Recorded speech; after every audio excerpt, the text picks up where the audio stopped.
All right, on next offer, Min Min. I'm a little bit tired. We still got 3 more SCPs, and I feel like they're gonna be still pretty long. I do think I'm gonna be here till 3 in the morning, which worries me a little bit.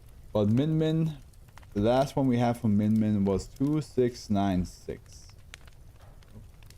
Here we go. Which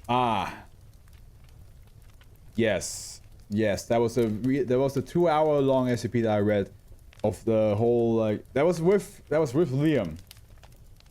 That was with Liam. We read the story of like how a man wanted his wife back and accidentally created a banshee. You know, like he created a ghost that was haunting his castle. Yeah, that one, Min Min, that was actually, I love that because I already love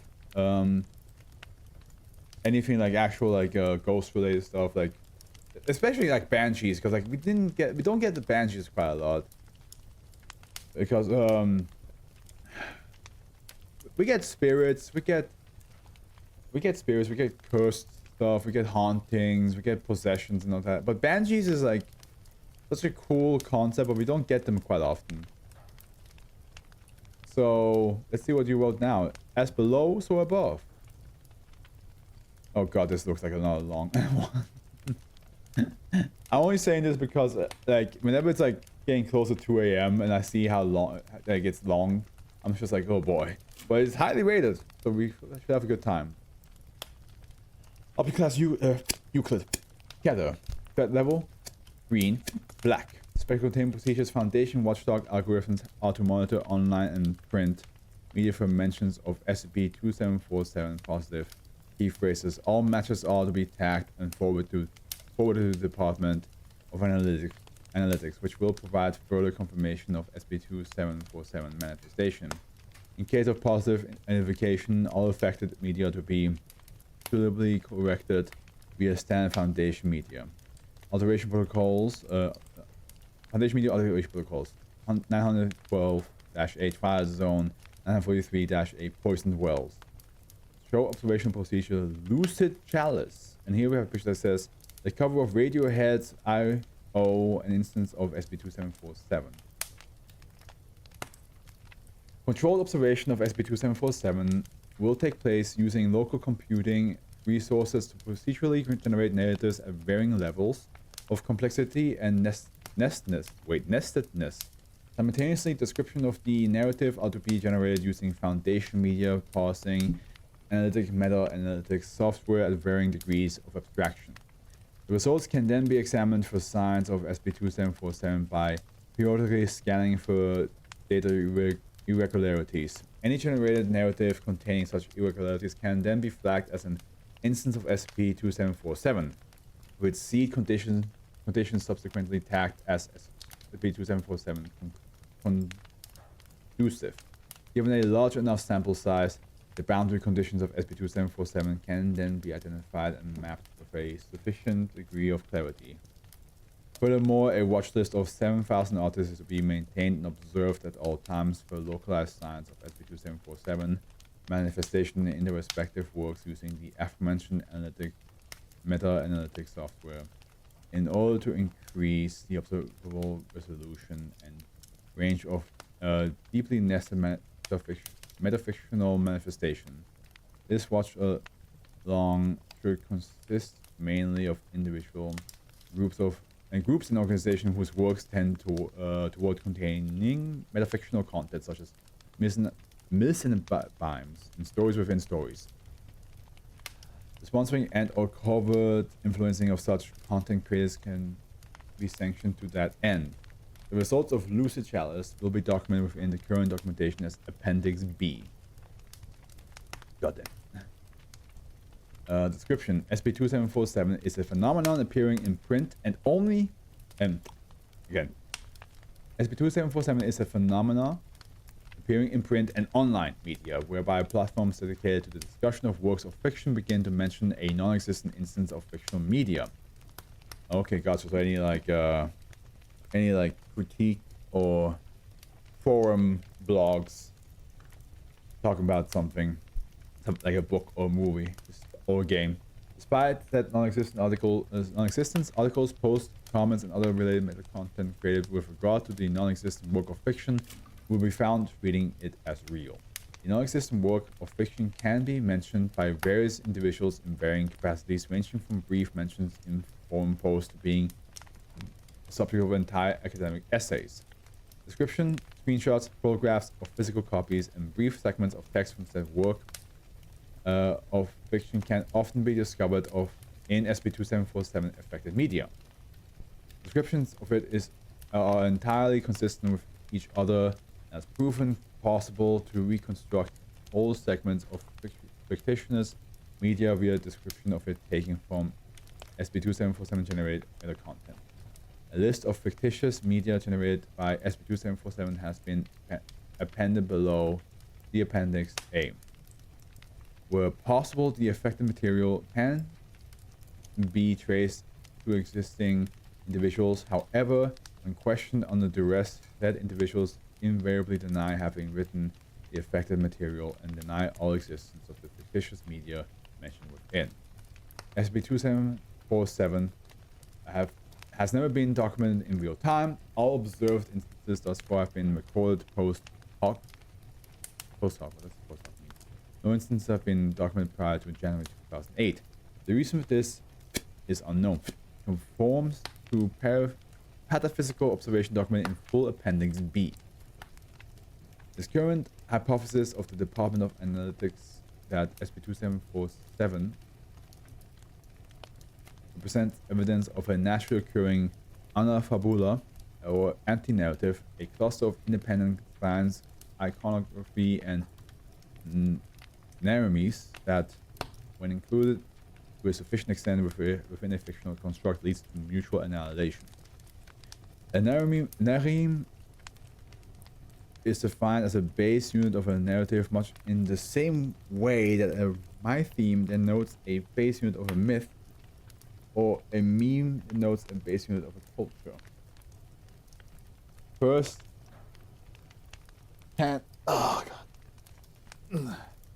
First-hand reconstruction of the Anafabula's properties is impossible given its anomalous nature.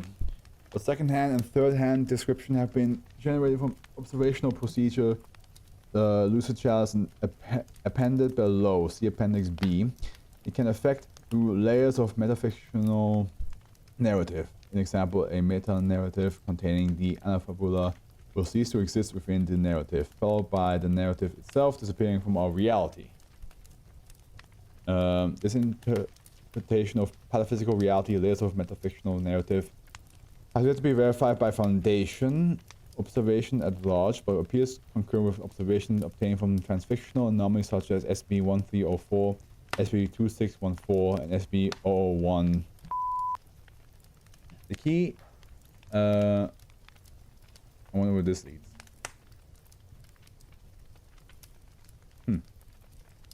It's one close. Sorry. The key identifier of the Anafabula is that it invariably represents an in-universe antagonist or anathema in all manifestation of SCP-2747, likely due to inherent nareme components indicating its alien yet centralizing nature. Okay, I need to look how the hell that's spelled out, how that's pronunciated.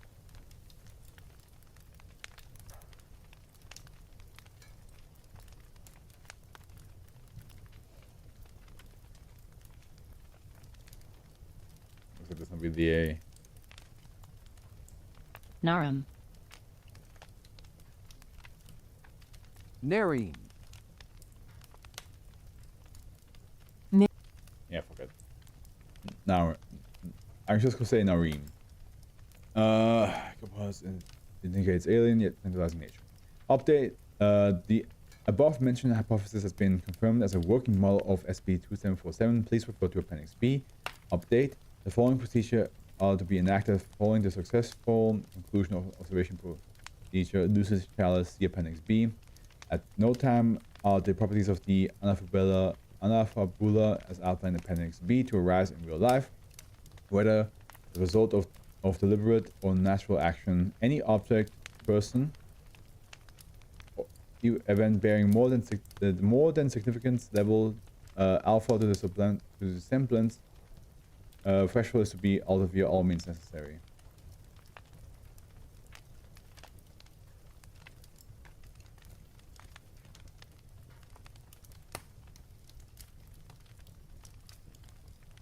Why does this feel? Why does this feel familiar?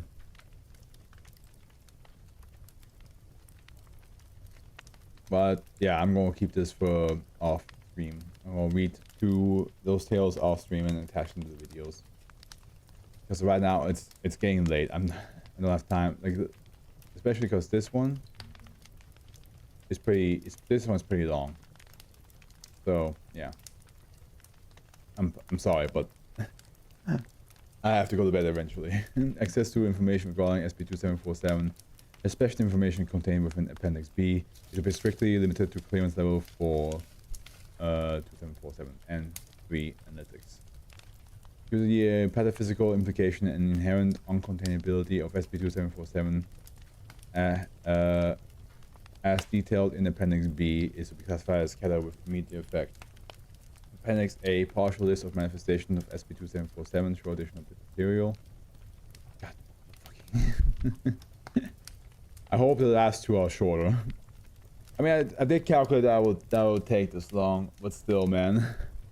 Non-existent work reference. Punta de la Espira, medium short story. Extent of manifestation. 17 articles created and edited on Wikipedia. Summary of work. Punta de la Espira, English Tip of the Spiral is apparently a 1951 short story by Gabriel Garcia Marquez. It describes an unnamed protagonist as he sails down a river towards a desolate Blackhorn Mountain in order to deliver a gift to an unspecific recipient. The journey is rough and treacherous, and he dies of exhaustion at the end of the story, appearing to be no closer to his goal than when he first began. The mountain is described in detail throughout the story, with recurring metaphors alternating, alluding to it as either an abode of the gods or a demonic presence. Non-existent work reference. Title. So these are all like the work that all books that don't exist. Kind of fits like to the tunnel of books, because a lot of them are also like non-existent stories, or non-existent books. You know, like they just like, we don't actually have any of them, but in that tunnel they exist. So title Japanese. This film's title describes itself as a Japanese phonetic pronunciation of the English word title. Yeah, title. Animated film. Extent of manifestation. One article created on www.tvtropes.org with 55 edits made to various tropes against, ranging from despair, event horizon to foreshadowing, and what do you mean it wasn't made on drugs. Tataru appears to be an animated film directed by Satoshi Kon shortly before his death. It is described as a psychological thriller chronicling a struggling manga artist as he attempts to complete and publish her first work under a tight deadline. Stress takes its toll and boundaries blur. She begins to hallucinate, and the movie ends ambiguously as to whether she has achieved her goal or succumbed to her weakness. Typical Kon style, the animation is described as meticulous, kaleidoscopic, and occasionally deeply disturbing. One scene features the protagonist physically grappling with the shadows in her apartment, described under the rope entry for Your Mind Makes It Real as a manifestation of her creative block, which eventually engulfed and consumed her. Isn't Satoshi Kon the same person who made hold on. Yes, Perfect Blue and Paprika. Yeah, he honestly, if you guys want to watch a good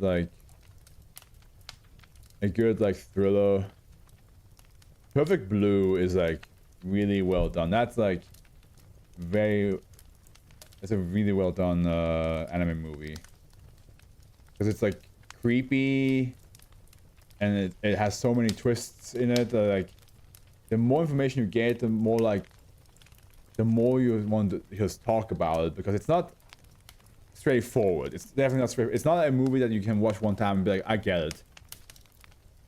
But it's definitely Perfect Blue is pretty good.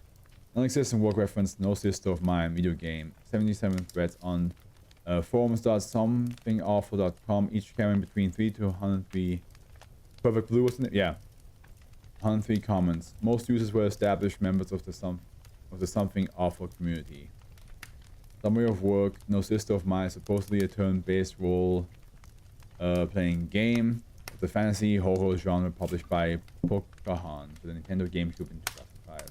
While Pocahon existed as a major game development studio operating out of Seoul between 2002 and 2005, no record of no sister of mine has ever been found. So let's see, what did Pocahon create?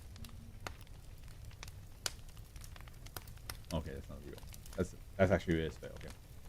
According to reviewers, the players control a party of 6 unnamed characters as they explore a ruined kingdom with the intention of finding a lost companion referred to as sister.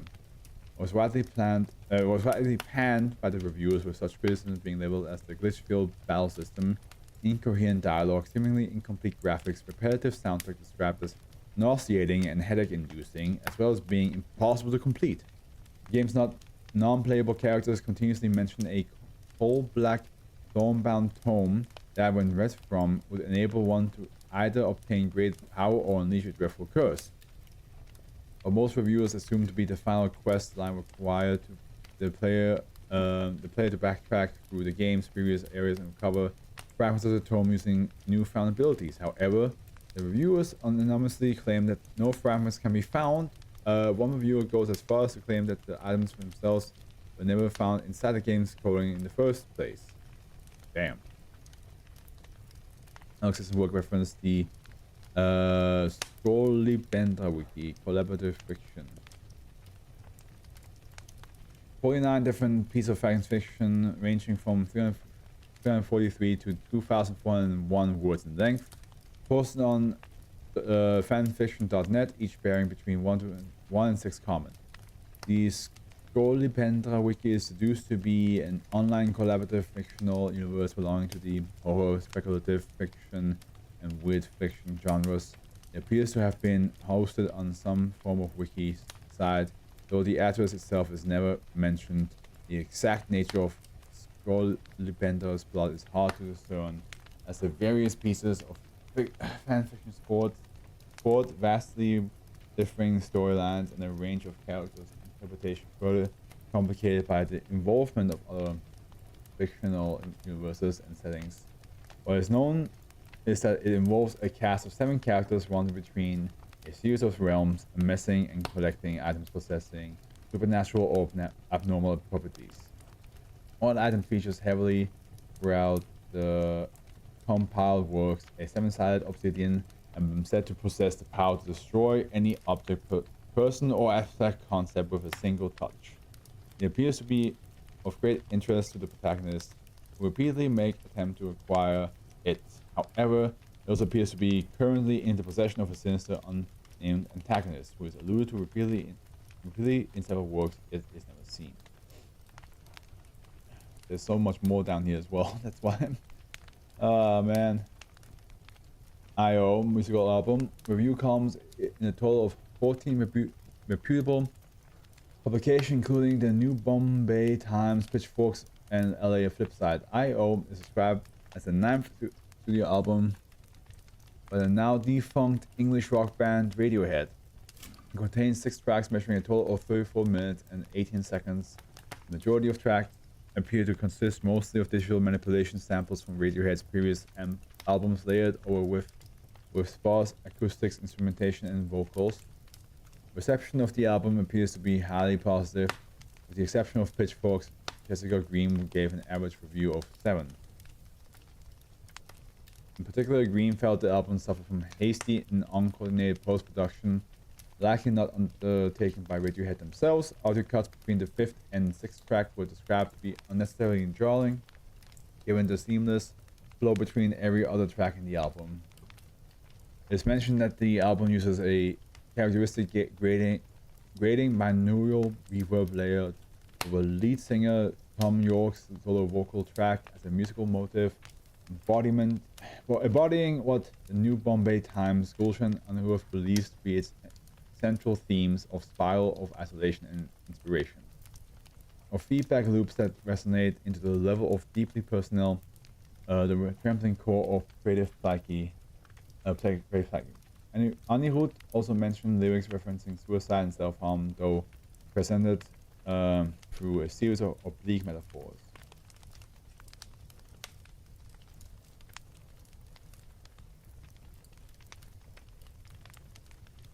Iro never fears to toy with the idea of self-hatred and self-desecration, yet the album as a whole seems to fall short of its mark, always orbiting yet never quite touching upon the dreadful center. Okay. Non-existent work reference Mavine, or a treatise on the metaphysics of inner space travel and the kingdom of Erika, whose name is darkness made light, and further theological exposition thereof. Medium novel, extent of manifestation, 7 articles published in a single week in various academic journals of literary criticism, each by reputable scholars. Summary of work. Mavine is described as the contents of a manuscript and accompanying charcoal illustration found in the house of Lithobil Abrahams in 2014. Abrahams appears to have been a reclusive writer and artist working as a maintenance technician in Bloemfontein, South Africa, and clinically diagnosed with schizophrenia. Mavine is a nested frame narrative within in African purporting to be a novel by the 17th century Dutch mystic. A number of individuals partially match this description, though no work similar to Mavine exists. It describes the journey of the mystic whose name is only given as Mars, learning of the structure of the Earth's interior as revealed to him in a vision. In the beginning of the novel, Mars dreams of a supernatural being that is aware of its nature as a dream entity and is highly indebted to Mars for bringing it into existence. In exchange, it promises to divulge to Mars the secrets of the Earth. Mars, being corporeal, is unable to pass through the ground, and so the being decides to simply narrate the journey. It speaks of 6 realms demarcated by thresholds ranging from the realm of treasure and minerals to an intangible plane of light and sound. Beyond these 6 realms lies another threshold, this time of the cold and silence, which is described to be the Earth's core, before it can be elaborated upon. Mars wakes and dream ends. Non-existent work reference AX Lux, interactive novel, in-depth post on 7 different fiction review blogs, along with a mention in a Time magazine article on experimental narrative forms. The End, Ciao, Ingrid, Time, issue 34. Okay. The title is also mentioned in 175 Twitter posts, largely in the context of recommending it as an interesting, if underrated, piece of interactive fiction. These manifestations are unique, yeah. Yeah, they are. Oops, misclicked.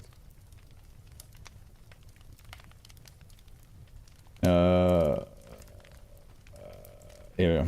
X-Lux appears to be a work of interactive fiction of the mystery genre written in a mixture of English, Catalan, and Spanish. It is presented as a set of epistolary narratives from the point of view of 6 characters in a stream of consciousness, narration of ambiguous provenance.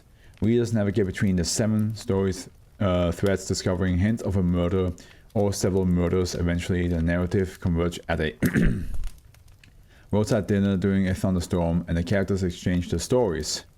From here, the resultant narrative structure cannot adequately be described as simple framing devices or stories within stories, as the inner tales eventually begin to intertwine such that later tales shed new light on one's encounter earlier, or themselves link to segments of text earlier on in the narrative after lengthy detours. At several points, characters attempt to consult the testimony of an absent individual referred to as the stranger. The identity of the murderers or victims is never known, nor does the story have a conventional ending. And now we have observation and conclusion from Lucid Chalice, show additional material. Data lost. Okay. I did not expect that, to be honest. Data lost. Okay, well then. I did not expect. I was like, okay, there's more to read. Let me see what it. Data lost. I'm like, I did not expect this. This was beyond expectations. But hey, next one we go.